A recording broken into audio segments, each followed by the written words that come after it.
ಅಶ್ವ ಕೃಷಿ ಚಾನೆಲ್ಗೆ ಸ್ವಾಗತ. ನಾನು ವನಿತಾ. ಉಳುಮೆ, ಬಿತ್ತನೆ ಬೀಜ, ಬೇಸಾಯ, ಗೊಬ್ಬರಗಳು, ಕೂಲಿ ಕಾರ್ಮಿಕರ ಖರ್ಚು ಹೀಗೆ ಎಲ್ಲದಕ್ಕೂ ಸಾವಿರಾರು ರೂಪಾಯಿ ಬಂಡವಾಳ ಹಾಕಿದ ರೈತನಿಗೆ ಸೈನಿಕ ಹುಳುಗಳು ತುಂಬಲಾರದ ನಷ್ಟವನ್ನ ತಂದೊಡ್ಡುತ್ತವೆ. ಹಸಿರಾಗಿ ಬೆಳೆದು ನಿಂತ ಬೆಳೆಗೆ ಸೈನಿಕ ಹುಳುಗಳು ಶತ್ರುಗಳ ರೀತಿ ದಾಳಿ ಮಾಡಿ ಇಡೀ ಬೆಳೆಯನ್ನೇ ತಿಂದು ಹಾಕುತ್ತವೆ.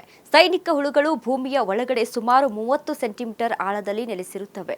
ಒಂದೊಂದು ಕೀಟ 800ಕ್ಕೂ ಹೆಚ್ಚು ಮೊಟ್ಟೆ ಇಡುತ್ತದೆ. ಮಳೆಯಾದಾಗ ಇಲ್ಲವೇ ವಾತಾವರಣದಲ್ಲಿ ಬದಲಾವಣೆಯಾದಾಗ ಮರಿಗಳಾಗಿ ಹೊರಬಂದು ಏಕದಳ ಬೆಳೆಯ ಮೇಲೆ ದಾಳಿ ಮಾಡುತ್ತವೆ. ಇದರ ನಿಯಂತ್ರಣಕ್ಕೆ ರೈತರು ಸೂಕ್ತ ಅಂತರದಲ್ಲಿ ಮೋಹಕ ಬಲೆಗಳನ್ನ ಇಡಬೇಕು. ವ್ಯಾಪಕವಾಗಿ ಪೀಡೆ ಸಮೀಕ್ಷೆಯನ್ನ ಕೈಗೊಂಡು ಕೀಟದ ಉಪಸ್ಥಿತಿ ಮತ್ತು ಹರಡುವಿಕೆ ಬಗ್ಗೆ ನಿಗಾ ವಹಿಸುವ ಮೂಲಕ ಸೈನಿಕ ಹುಳುವಿನ ಕಾಟವನ್ನ ಹತೋಟಿಗೆ ತರಬಹುದು. ಇನ್ನು ಮೆಕ್ಕೆಜೋಳದಲ್ಲಿ ದ್ವಿದಳ ಧಾನ್ಯಗಳನ್ನ ಅಂತರ ಬೆಳೆಯಾಗಿ ಬೆಳೆಯಬಹುದು. ಬೆಳೆಯ ಆರಂಭಿಕ ಹಂತದಲ್ಲಿ ಪಕ್ಷಿಗಳ ಆಕರ್ಷಣೆಗಾಗಿ ಹೊಲದಲ್ಲಿ ಪಕ್ಷಿ ಆಕರ್ಷಕಗಳನ್ನ ಸ್ಥಾಪಿಸಬಹುದು. ಸೈನಿಕ ಹುಳುವಿನ ಆಕರ್ಷಣೆಗಾಗಿ ಬಲೆ ಬೆಳೆಗಳಾದ ನೇಪಿಯರ್ ಹುಲ್ಲು ಬೆಳೆಯನ್ನ 4 ರಿಂದ 5 ಸಾಲುಗಳಲ್ಲಿ ಮೆಕ್ಕೆಜೋಳ ಬೆಳೆಯ ಸುತ್ತಲೂ ಬೆಳೆಯುವುದು.